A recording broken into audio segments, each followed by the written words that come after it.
안녕하세요. 성화 들려드리는 가브리엘라입니다.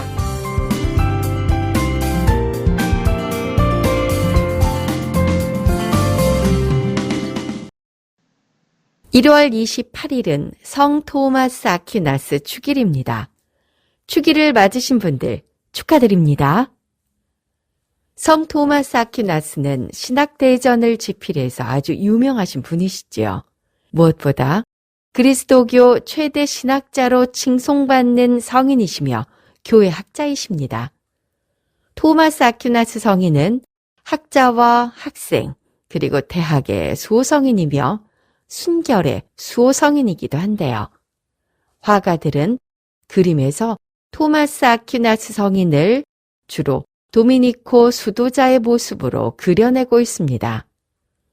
성인의 상징으로 지식을 상징하는 가슴의 태양과 펜, 영성을 상징하는 비둘기, 그리고 그의 별명인 말없는 황소를 나타내는 황소가 그려지기도 합니다. 토마스 아퀴나스 성인은 1225년 이탈리아 로마와 나폴리 사이에 있는 아퀴노 마을 근처의 로카세카 성에서 태어나셨는데요.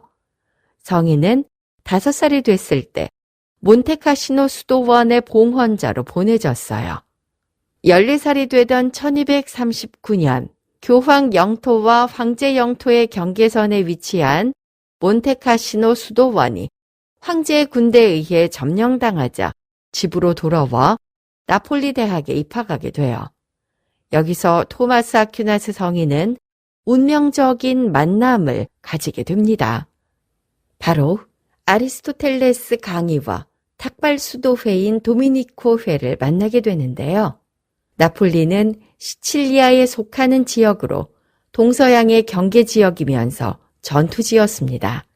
따라서 국경 지역의 특성상 그리스나 아랍 등의 외래 문화가 상존해 있었지요. 여기에 있던 나폴리 대학은 프레드리히 2세에 의해 세워진 순수 국립대학으로 교황청의 영향력에서 어느 정도 벗어나 있었어요. 그렇기 때문에 교황청의 공식 명령인 아리스토텔레스 강의 금지령을 따르지 않았습니다. 이런 환경 아래서 성인은 아리스토텔레스의 자연 철학을 배우게 된 거죠. 또 나폴리에는 1231년부터 도미니코 회가 설립돼 있었어요. 토마스 아퀴나스 성인은 19살이 되던 해 도미니코 회에 입회하게 됩니다.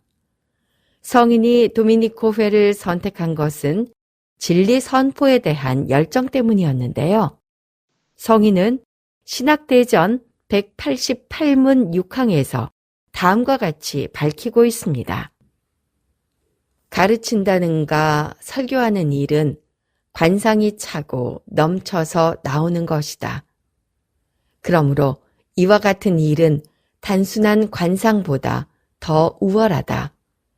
따라서 갖가지 수도회 가운데 최고의 단계를 점하는 것은 가르치는 것과 설교하는 것을 목적으로 하는 수도회다. 성인의 가족들은 성인이 고위 성직자가 될 수 있는 몬테카시노의 베네딕토 회가 아닌 다른 수도회의 회원이 되려는 걸 내켜하지 않았어요. 하지만 성인은 가족의 완강한 반대를 물리치고 도미니코 회에 입회했습니다. 가족들은 성인을 설득하는 게 어려워지자 납치해 15개월 동안이나 강제로 감금시키기도 했어요. 성인은 뜻을 굽히지 않았고 1245년 결국 도미니코 수도회로 다시 돌아갈 수 있었습니다. 그로부터 3년 동안 프랑스 파리에서 수학하고 1248년부터는 독일 쾰른에서 학업을 이어갔는데요. 이때 성인은 저명한 신학자로 이름난 데 알베르토 성인의 문화생으로 공부하며 1256년에는 신학박사 학위를, 1250년과 1251년 사이에는 사제품을 받았습니다. 토마스 아퀴나스 성인의 대표작인 신학대전은 미완성이지만 현대 신학의 뿌리로 받아들여질 만큼 위대한 사상을 담고 있습니다. 하루는 하느님께서 성인에게 나타나 토마스야, 너는 나에 대해 참 잘 썼다. 그 대가로 무엇을 원하느냐고 물으셨을 때 성인은 주님, 당신 외에는 아무것도 원하지 않습니다. 하고 대답했어요. 이렇듯 성인의 지필 작업은 하느님의 축복 속에 계속되었지만 강렬한 하느님 체험을 하고 나서 돌연 중단했습니다. 당시 3부 속죄에 대한 부분을 지필 중이던 성인에게 친구가 왜 더는 글을 쓰지 않느냐고 묻자 다음과 같이 대답했다고 합니다. 하느님의 발현 시에 형언키 어려운 신비를 보았다. 그동안 내가 오랜 기간 심혈을 기울여 쓴 것은 이 신비에 비하면 아무것도 아니다. 성인은 1323년 요한 22세 교황에 의해 성인 품에 올랐고 1567년 비오 5세 교황에 의해 교회 학자로 선언됐어요. 그리고 1880년 레오 13세 교황에 의해 모든 대학교와 대학, 학교의 수호성인으로 선포됐습니다. 성인에게 붙여진 칭호는 보편적 박사 또는 전사다운 박사입니다. 레오 13세 교황은 회칙 영원하신 아버지에서 모든 신학생이 그의 사상을 연구해야 한다고 했습니다. 성인의 유해는 1369년 1월 28일 프랑스 툴루즈 자코뱅 수도원으로 옮겨졌고 그때부터 이 날을 성인의 축일로 기념하게 됐습니다. 오늘 디에고 벨라스케스가 그린 유혹받는 성 토마스 아퀴나스를 함께 감상하려고 합니다. 그림을 바라보시면 느낌상으로 조용하던 실내에 뭔가 소란스러운 사건이 일어났음을 직감할 수 있습니다. 보여지는 그대로 그림을 보면 흰 수도복에 검은 망토를 입은 수도자가 쓰러졌고 천사가 그를 부축하고 있어요. 그리고 열린 문 밖으로는 한 여인이 황급히 도망을 가는 듯한 모습입니다. 이제 작가부터 소개해드리고 그림을 찬찬히 바라보겠습니다. 디에고 벨라스케스는 스페인의 17세기 바로크를 대표하는 화가로 세비야에서 태어났습니다. 벨라스케스는 24살 때 국왕 펠리페 4세의 궁정화가로 발탁돼 1660년 마드리드에서 세상을 뜰 때까지 최고의 명성을 누리며 초상화, 성인들의 일생을 다룬 종교화, 그리고 신화적인 주제들을 폭넓게 다뤘어요.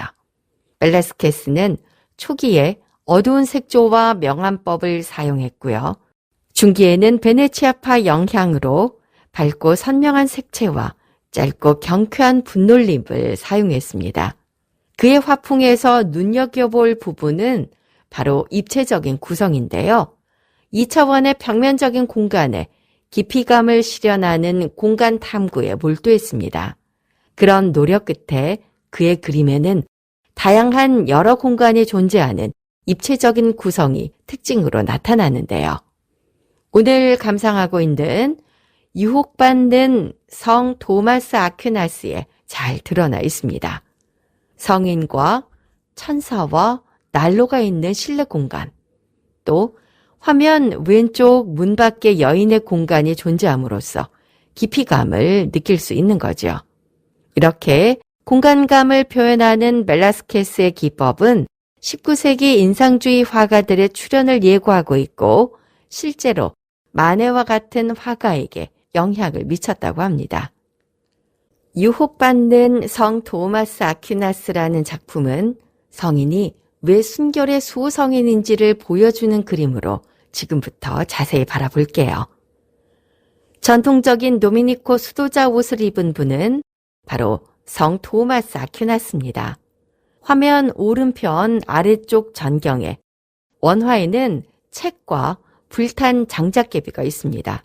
하지만 함께 책자에는 편집상의 이유로 이 두 부분을 지면에 담아내지 못했어요.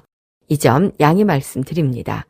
원화에 담긴 책과 지금 보고 있으신 펜은 토마스 아퀴나스의 상징으로 학문에 대한 그의 헌신을 표현해주고 있습니다. 책과 함께 지면상의 이유로 삭제된 불탄 장작개비가 있다고 앞서 말씀드렸지요. 성인은 이 장작개비로 그를 유혹하려던 여인을 내쫓았습니다. 그림 속에서 화면 왼쪽 윗부분을 보시면 열려진 문으로 황급히 도망가는 여인이 있죠. 바로 젊은 토마스 아퀴나스 성인을 유혹하려던 여인이었습니다. 황당한 일을 겪고 실신한 듯한 성인을 한 천사가 부축하고 있고 화면 왼쪽에 서 있는 천사는 하얀색 띠를 들고 있어요. 이 띠는 바로 순결을 지켜주는 띠입니다. 토마스 아퀴나스 성인은 학문에 정진하며 수도 생활을 하고 있었는데요. 이렇게 여인이라는 유혹을 성인은 불타는 장작개비로 내쫓은 것입니다. 이런 가운데 성인을 지켜주기 위해 천사가 가져다 준 띠 덕분에 성인은 더 이상 여인의 유혹에 놀라서 혼절하는 일은 없었을 것입니다. 오늘 축일로 지내는 성 토마스 아퀴나스 사제는 중세 신학을 집대성한 학자입니다. 성인이 저술한 신학대전은 교회의 보물이지요. 성인의 성체 찬미가는 주님의 현존을 체험할 수 있는 기도문인데요. 성인에게 감사드리며 오늘은 성체 찬미가를 함께 묵상하면서 성화 들려드리는 가브리엘라를 마치겠습니다. 엎드려 절하나이다. 눈으로 보아 알 수 없는 하느님, 두 가지 형상 안에 분명히 계시오나 우러러 배울수록 전혀 알 길 없사옵기에 제 마음은 오직 믿을 뿐이옵니다. 보고 맛보고 만져봐도 알 길 없고 다만 들음으로써 믿음 든든해지오니 믿나이다. 천주 성자 말씀하신 모든 것을 주님의 말씀보다 더 참된 진리 없나이다. 십자가 위에서는 신성을 감추시고 여기서는 인성마저 아니 보이시나 저는 신성 인성을 둘 다 믿어 고백하며 뉘우치던 저 강도의 기도 올리나이다. 토마스처럼 그 상처를 보지는 못하여도 저의 하느님이심을 믿어 의심한사오니 언제나 주님을 더욱더 믿고 바라고 사랑하게 하소서. 주님의 죽음을 기념하는 성사여, 사람에게 생명 주는 살아있는 빵이여, 제 영혼 당신으로 살아가고 언제나 그 단맛을 느끼게 하소서. 사랑 깊은 펠리칸, 주 예수님, 더러운 저 당신 피로 씻어주소서.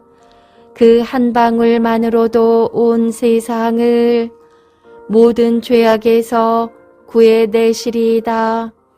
예수님, 지금은 가려져 계시오나 이렇듯 애타게 간구하오니 언젠가 드러내실 주님 얼굴 마주 뵙고 주님 영광 바라보며 기뻐하게 하소서.